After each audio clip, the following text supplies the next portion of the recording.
Bonjour à tous et bienvenue dans le premier épisode des Visages de l'Histoire, une série de vidéos qui sera dédiée à la découverte de plusieurs personnages historiques, françaises ou autres. Et on commence dès aujourd'hui avec un personnage assez controversé que vous ne connaissez probablement pas, qui est Adolphe Thiers.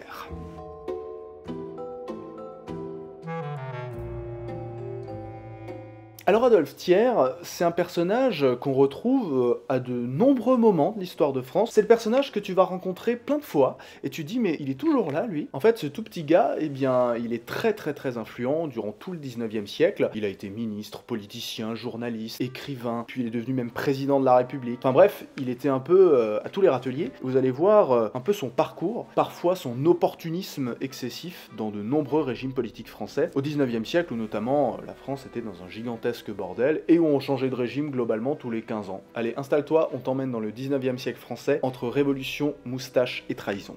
Alors Adolphe Thiers, il naît en 1797 à Marseille. Il vient d'une famille relativement modeste, et il va directement comprendre que les mots peuvent avoir beaucoup d'influence, et beaucoup d'importance. Et il va garder ça à l'esprit toute sa vie. Il devient journaliste politique, puis historien, et il va rapidement faire preuve d'opportunisme, notamment pour se rapprocher du pouvoir, ou pour le critiquer. Il va tout d'abord créer un ouvrage qui est devenu assez connu, qui retrace la Révolution française. Bref, c'est un best-seller, ça marche du tonnerre, ça se vend partout, il commence à se faire connaître un peu dans les milieux parisiens, et notamment dans les milieux de pouvoir. Je vais tout d'abord refaire une mise en contexte de la situation. Il faut savoir qu'en 1815, après la chute de Napoléon, c'est le retour des Bourbons, c'est le retour de la monarchie. Tout d'abord une monarchie constitutionnelle, mais qui au fil des années va se durcir. Et Charles X, qui est donc roi de France à ce moment-là, a pour idée de se rapprocher de plus en plus d'une monarchie absolue, comme sous Louis XVI et avant la Révolution française. Sauf que ça, les Français, ils en veulent pas. Et en 1830 éclate une révolution. C'est la révolution des Trois Glorieuses. Mais on n'est pas au rétablissement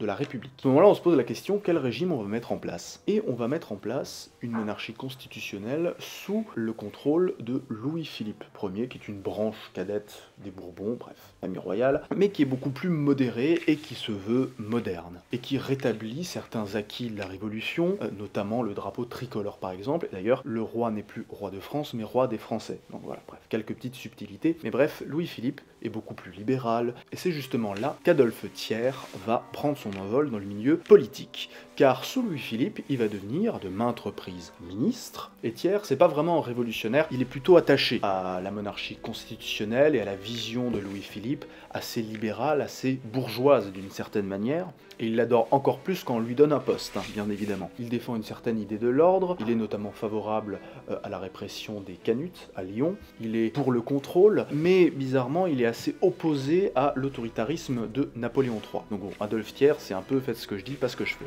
Donc bref, sous la monarchie de Juillet, tout se passe relativement bien pour Adolphe Thiers, sauf que bon, la France, c'est pas non plus au top du top. Même si l'économie se développe, que des manufactures sortent de terre, eh bien il y a beaucoup de souffrances, notamment du milieu ouvrier, et il y a une certaine méprise de la part du monde politique. Si bien qu'en 1848, une nouvelle révolution éclate, je vous avais prévenu, il y a beaucoup de bordel, et on instaure la Seconde République. D'ailleurs, cette Seconde République, elle ressemble beaucoup à la République qu'on a aujourd'hui, la 5e. On instaure un suffrage direct, masculin, bien évidemment, mais c'est l'une des premières fois où on peut vraiment élire un président de la République. Et qui on retrouve dans cette élection présidentielle? Un certain Louis-Napoléon Bonaparte, qui est le neveu de Napoléon. Et Adolphe Thiers, dans tout ça, il se dit que ce Louis-Napoléon, on va pouvoir le manipuler facilement. Il le considère d'ailleurs comme un débile, sauf que, pas vraiment. En fait, en 1848, il est élu président de la République, avec 70% des voix au premier tour. Il devient donc le premier président de la République. Il est même assez populaire, sauf qu'il y a quand même un problème dans cette constitution de la Seconde République, c'est que le président ne peut pas se représenter. Il fait un coup d'État, et il l'approuve par plébiscite, le Second Empire est rétabli. Et oui, lui qui pensait manipuler cet héritier de Napoléon, eh bien il s'est bien fait berner et il se retrouve en exil, tout d'abord en Belgique, puis après dans de nombreux autres pays. Sauf qu'en 1871, le Second Empire s'écroule suite à la guerre entre la France et la Prusse, et Adolphe Thiers revient, la fleur au fusil, et il devient directement président de la République française. Pas mal comme retour. Et oui, parce qu'après la chute du Second Empire, on restaure la République, c'est donc la Troisième République, et cette fois-ci, on change un peu les choses et on instaure beaucoup moins de pouvoir pouvoir au président et beaucoup plus au Parlement. Mais qu'importe, Adolphe Thiers se retrouve président. Sauf qu'à ce moment-là, Adolphe Thiers doit gérer quand même un gros problème qui s'appelle la Commune de Paris. La Commune de Paris, c'est une insurrection populaire à Paris qui proteste de base contre la reddition de la France face à la Prusse, mais qui va finir par devenir un mouvement politique assez à gauche. Et bref, ça devient tellement le bordel que le gouvernement est obligé de fuir à Versailles. Et donc Paris est sous la domination des communards. La Commune de Paris, je ne vais pas rentrer dans les détails,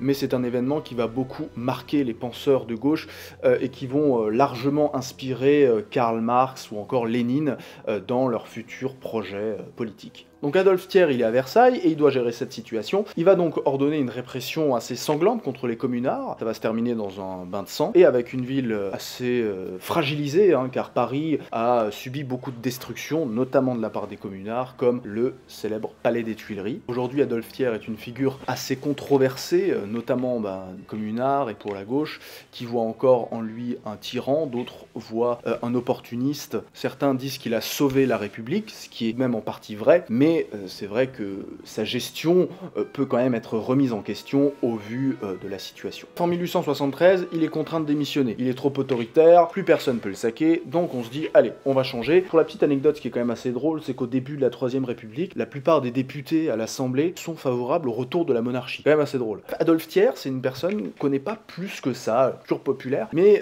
qui était quand même présent dans la plupart des régimes du 19e siècle, extrêmement influent. Il est quand même le premier président de la Troisième République, et ça reste une figure assez controversée. Certains le disent réactionnaire, d'autres le disent visionnaire, républicain. Le débat, bien évidemment, restera ouvert. Il meurt quelques années plus tard, célébré par certains, haï par d'autres. Adolphe Thiers, c'est une figure de compromis, de calcul, d'opportunité. Merci beaucoup d'avoir suivi ce premier épisode des Visages de l'Histoire. Si tu veux qu'on parle d'un personnage en particulier, n'hésite pas à le dire dans les commentaires, on regardera ça avec attention.